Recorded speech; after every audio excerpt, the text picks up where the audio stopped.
I call this fly the Fluffy Clouser Minnow. I'm tying it here in gold. The only reason it's fluffy is because of the dubbing body.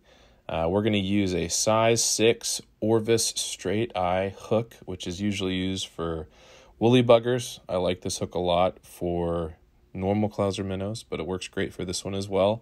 Just use like a brown thread, using kind of a medium width thread. You can go with a really thin thread, like a 70 if you want. That makes things really, really concise, and I don't think this fly gets too abused. Then we're going to take a zonker strip. I like zonkers instead of marabou just because it's easier for me to get the material off. Go with whatever you like. I like to use kind of a tan or natural hair color with like the little black strip at the back. You're going to get all the fuzzies out and discard it. And then you're going to make sure that you tie it in once with a loose wrap, and then you're going to tighten it up with a couple of hard wraps to make sure that it's not going anywhere. And you're going to walk that thread back and forth, making sure that it's really, really tight. Then grab your dunbell eyes. These are yellow, small dunbell eyes. This is not a very big fly. And what I do is I always start with one side of it so that it ends up angling the dumbbell to one angle, and then I'm going to go on the other side. So you make like 8-10 wraps on one side, then 8 or 10 wraps on the next, and then you kind of do like this figure 8 underneath to really make sure it's secure. You can even put some glue on the bottom of it if you really want to make sure it's really tight. Get this Crystal Flash in Bonefish Tan. This is my favorite Crystal Flash product. I think I'm just getting 2 strands here, and I'm going to cut it up into quarters. First, I'm going to start out by putting a few into the tail portion, and then I'm going to put the rest on the side because I'm going to end up using it in a different part of the fly as well. Actually, it looks like I'm cutting this into 1/8 because the tail is so much shorter. That makes sense. So tie it in and then flip there's going to be a tag. It was kind of fast, but there's going to be a tag in that sticks out forward facing from the tail. Just pull it back over on another part of the tail so that it just disappears into that material, and that extra little flashiness makes it nice and fishy. Then one of my favorite dubbings ever is the golden brown Orvis ice dubbing. This stuff is so great. I use it to make so many different kinds of flies. But you're going to make a dubbing noodle and wrap it all the way up from the back of the hook to right behind the eyes. And it's okay if you have to do this a couple of times. I don't put anything special when I make dubbing noodles usually.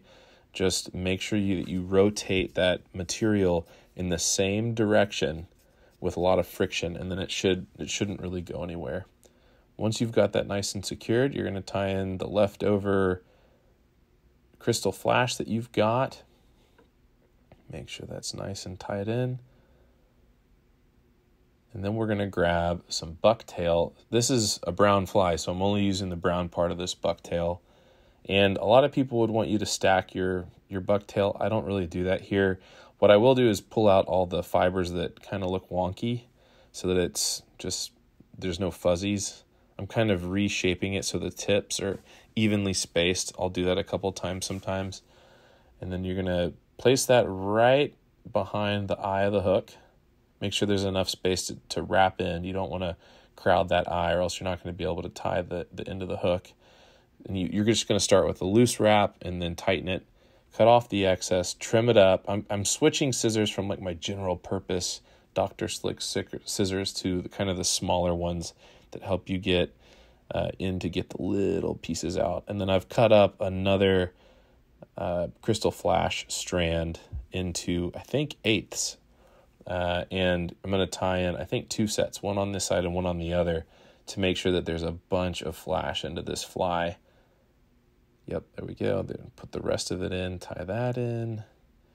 First you go loose, then you tighten it.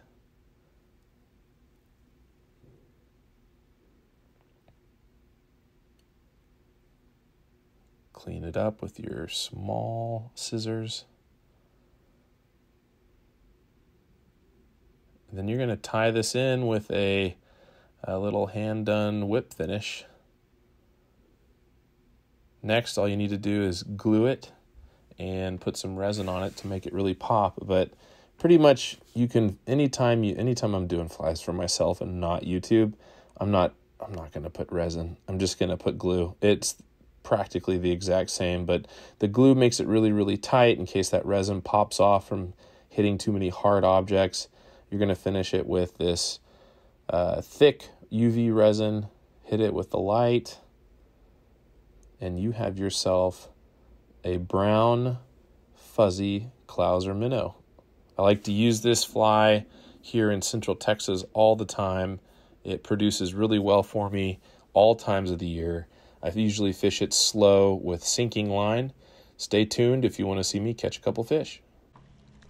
So this footage is taken at Cherokee Lake in East Texas, just outside of Longview. This is where my in-laws live.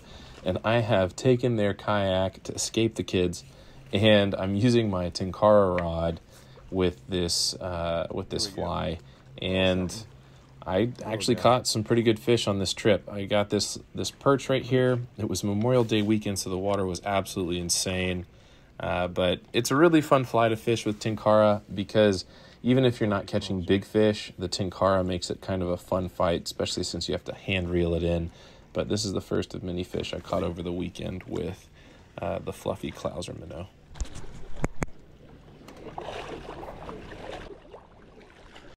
So this is actually a place called Skelly Lake, also in East Texas. It's like a 150-acre lake. It's super private. There was no one there. I'm out with my buddy Neil, or cousin Neil, and we're fishing in a flat bottom boat.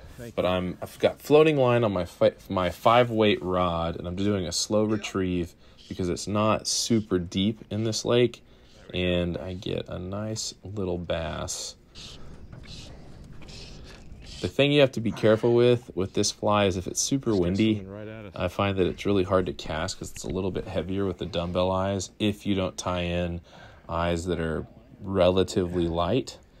The thing that I will use this fly a lot for in deeper, clearer water is I'm going to put it on a 5-weight with sinking line and throw it next to structure like the bridges on Town Lake in Austin, Texas, which is a place that I like to fish a lot.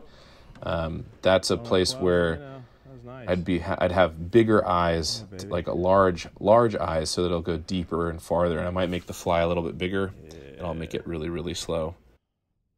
If you got anything out of this video, maybe you tied this fly and caught some big old fish with it, and maybe you thought it was terrible, let me know in the comments, and I'd really appreciate it if you would subscribe. Have a great day.